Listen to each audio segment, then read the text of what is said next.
Hi, Fish here. I know y'all hype as hell.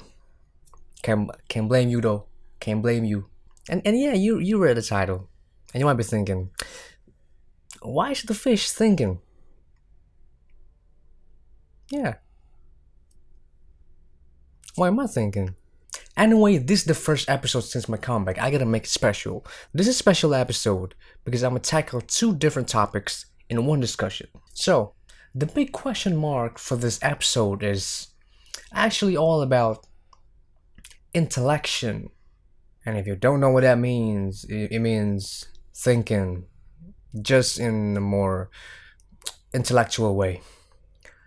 I'm sorry, I just want to look smart and all. And like I said, this episode's special because I'm gonna go through that topic by explaining what thinking fish actually is. So, long story short, pre 2019 fish. He was intellectual, knowledgeable, and fucking handsome, obviously. And in 2019, 2020 ish, around that ballpark, he realized something even groundbreaking that changed his course of life. He realized that he ain't got none of that adjective that I mentioned earlier. Nah, he ain't got shit. Now he's just dumb, and ugly. So you might be wondering, what happened? Around that time, I realized that there's a lot of events or phenomenon that's happening around me, both in a small radius like home, school, workplace, and in a bigger radius like my city, country, even the world. And one crucial thing that I realized is that I accept informations around me, but I process it poorly. So in other words, I cannot see the motive behind an event, or I cannot connect the dots between like two or more phenomena that's happening around me that might have similar or one single motive. And moreover, it's even getting worse when I found out that y'all are stupid too. I realized that most common folks like us, are inflicted with this dangerous disease called stupidity, and that concerns me to the core. And some of you might still be asking, like, why is this so urgent and crucial? So, like Kendrick Lamar Duckworth said, let me put y'all on game. I'm gonna discuss it in an episode of its own, but I'm gonna give y'all a little glimpse to it. I'm gonna just ask you this one question. Who made you to be you right now? I'm talking personality, ideology, habits, preferences, etc. Something like that. Who shaped those things in you that make you you today? You might say your parents, your teachers, your peers, your colleagues, whoever, right? But most of the time, you do not realize when you are being affected or set by forces from outside. And I would say different people have different level of awareness towards this thing. Some people can recall the moments where or when their personality or belief are affected. And some of y'all maybe can recall just a couple of moments, and others might not realize shit, and I hope and pray it's not you. So, before we go any further, let's play a little game. What you have to do is to make a deduction, and I'm not talking about one right answer. There's no right answer really, no good answer, no bad answer. Just a random deduction about what might be happening in that situation. So, I'm gonna give you a situation, I'm gonna give you some informations, and you just make an angle of what might be happening in the situation that I gave you. It's gonna be a simple simulation, but if you don't want to play, then you might skip ahead. I might put a timestamp, I don't know, right around here. I might not, I don't know. But here we go. Here's the setting. You're in a school, so there's student council. Tomorrow will be the election for the new frontman, the main man, the new leader of the student council. Let's say there are three candidates from three different factions. Let's call it A, B, and C. Faction A, B, and C. Simple enough, right? So first information. 3 days prior, candidate B made a breakthrough. He made a public speech event and it was greatly organized. It was so entertaining and everyone just amused. And the event itself undoubtedly was the biggest event ever held, at least the biggest campaign ever held in the history of the school. And the candidate B or faction B successed in gathering the fund for this event. And on top of that, some teachers even helped and endorsed the candidate for on the event. That's the first information. Now, the second information is that the last leader of the student council was from faction B, and his term would be considered, you can say it's poor. Lots of program weren't being run properly or even not happening at all. And the council funding money always come every year from the school, and that fund is being held by the teachers board and this council higher ranks, let's say higher ranks. And by that, the teachers board and the council higher ranks have the last say whether a program or like a proposal is greenlit or not. And they turn down most proposals, actually. So there's that. And for the last information, the council led by faction B was okay at best. And most of the time it's bad and it's just getting worse.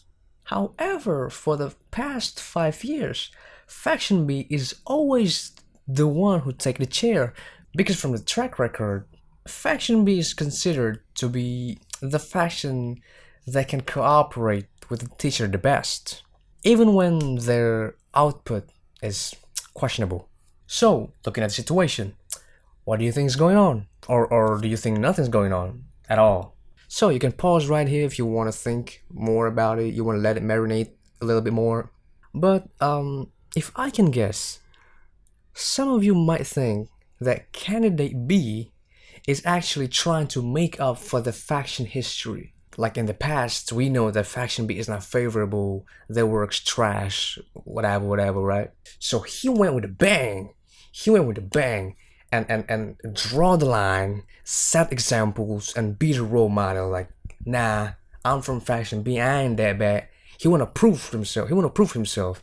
Therefore, he made this event, right? And everyone's happy about it. He clearly trying to make an example. But some other of you might think there's something a little bit going on here. You might think the system is unfair because we can clearly see that the teachers are doing favoritism.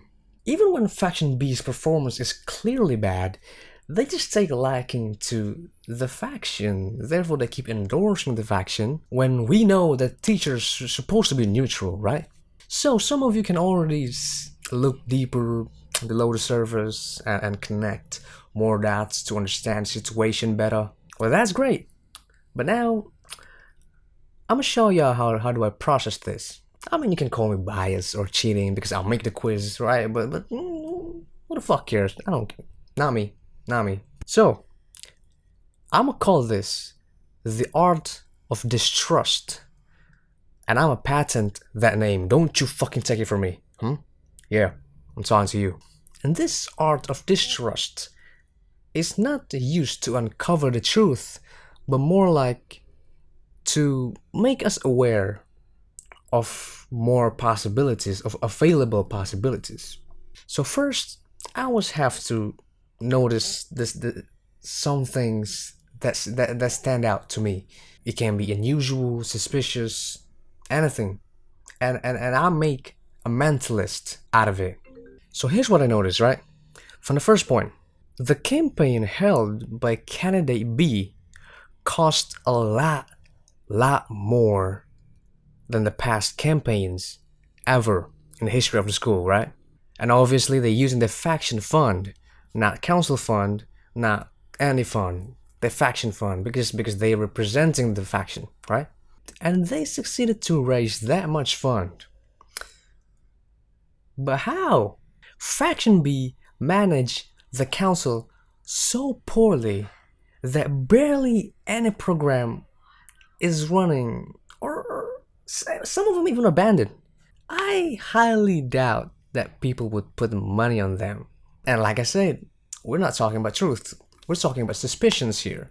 So to the second point, we know there's always funding every year to the council from the school.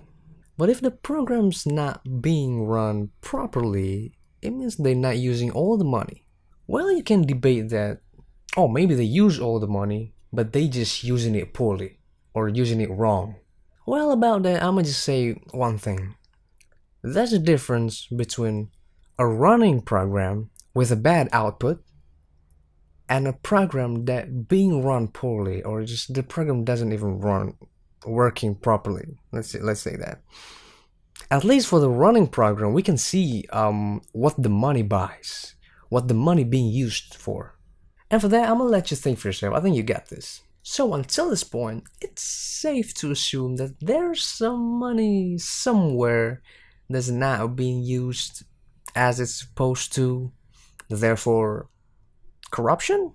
My conclusion is Faction B, for the past 5 years, been playing with the council's money. Feel me?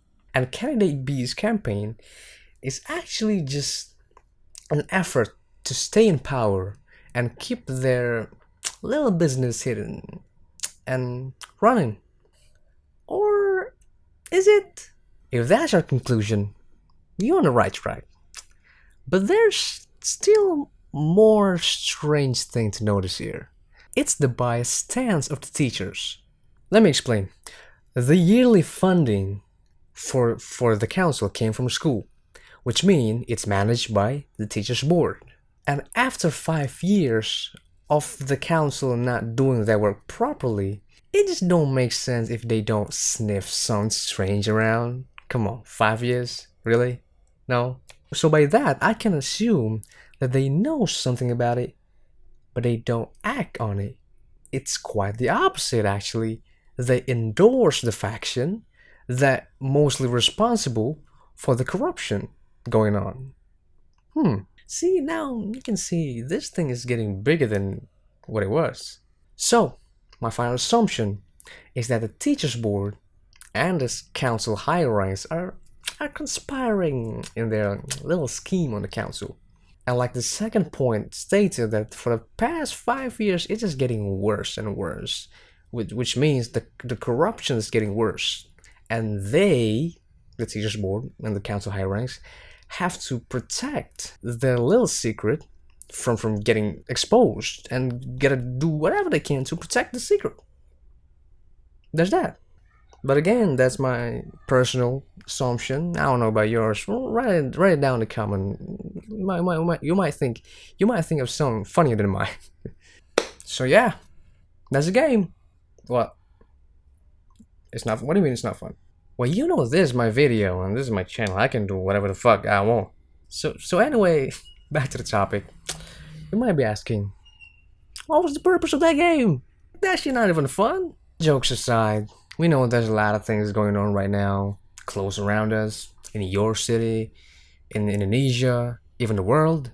And what's even crazier is that things happens in a short period of time. For my fellow Indonesian, I know all of you are being shaken by Tapera right now. That's all you've been thinking. And while you're at it, I don't know, maybe some of y'all don't realize it, but we also got UU TNI Polri, readjustments of minimum age for a governor that benefits a certain someone, wink wink. We got a suspicious permit for oil palm plantation in Papua. And we also got an open penyiaran thing. And we're on the verge of a World War fucking 3. But let's not get sidetracked here. Politics aside, that's not my main point. What I'm trying to say is that this is the actual spirit of thinking fish.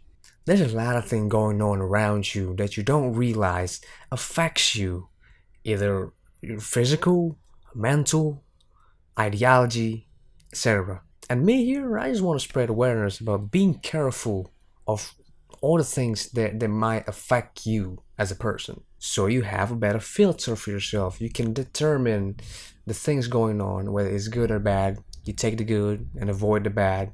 But again, like I said, you gotta question everything first. You never know if the thing that you thought is good is actually bad and vice versa. So yeah, that's quite a lot for my first episode going back here. But anyway, I hope you enjoy and keep striving for enlightenment. That's it. See ya. Bye.